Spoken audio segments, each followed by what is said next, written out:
I'll give you the floor on what we saw last night with the Nets. What did you think? What we saw? Well,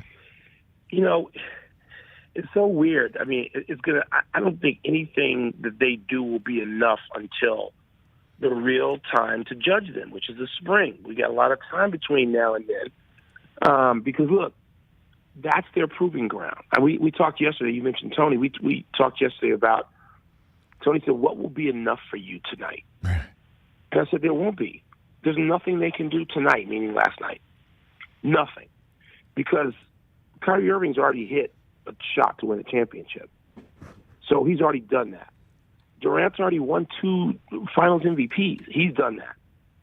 Harden's been to the Finals, hasn't done it, but all 3 of them, let's face it, I mean, why are Durant and Kyrie where they are anyway?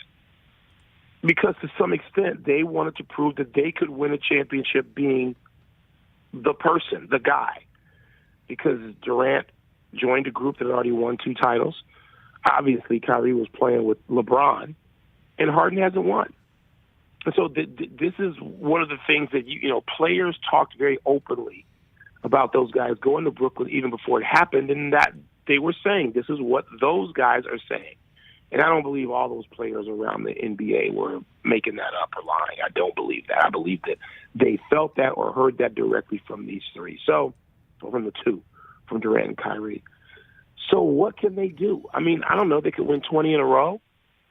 That's the only regular season thing, Rich, that I think is going to overly impress anybody, because there is either cynicism, skepticism, there's sort of, okay, let's see what happens. This is a traveling circus, and this is what they put together. So there's nothing they can do in the regular season to really distinguish themselves. They're going to have to, but they got to play themselves into a place where they are ready to hit the ground running in late April. And I guess that's why we're spending a lot of time talking about the other stuff. And the other stuff is a void that Kyrie Irving is filling by his absence, and then his Zoom in his return that, as I pointed out, makes Jay Cutler look like he's standing, like he's standing upright, like he's protecting the queen. I mean, so.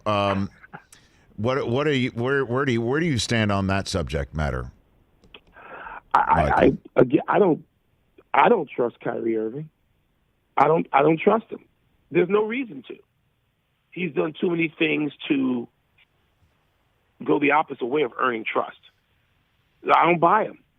He's a great talent. He is one of the great talents ever for doing what he does, which is handling the ball. But I have a number. I was telling you talk about this stuff all the time, and I think I was talking to our dear friend Charles Barkley at the beginning of this, and I just said I have a number. I have an over/under number for Kyrie Irving, and it is 6.5, and that is the number I think of assists he needs to average to sort of demonstrate that he can do something else. Because when you are one of the great ball handlers of all time, he's on a short list. He's on a short list with Maravich and Isaiah Thomas and Allen Iverson. He's a wizard. Yet, he averages fewer than 6 assists a game for his career. I think it's 5.7, Rich. And so as I have this amazing fight with my son every night, my 12-year-old, whose favorite player is Kyrie Irving. And I say, you know what, if he's the greatest player of all time, my son's a point guard at 12 years old. Nice. I said, I'll tell you what, if you pass the ball that little to your teammates, they would beat you down on the playground. Because he's averaging 5.7 assists for his career. I think he's top 6 once or twice. That's pathetic. James Harden, when he's only doing it at the end of a possession, can average 11 or 12 in a game. I mean, right now, Nurkic is averaging Jokic is averaging how many assists a game? He's leading the league.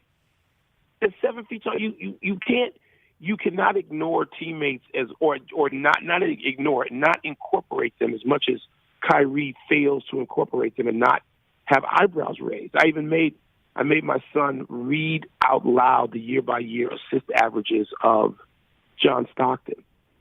And they were double. They were in Magic. Those guys, 12 and 13 assists. Okay, that's not who Kyrie is. I get that. He doesn't have to be them.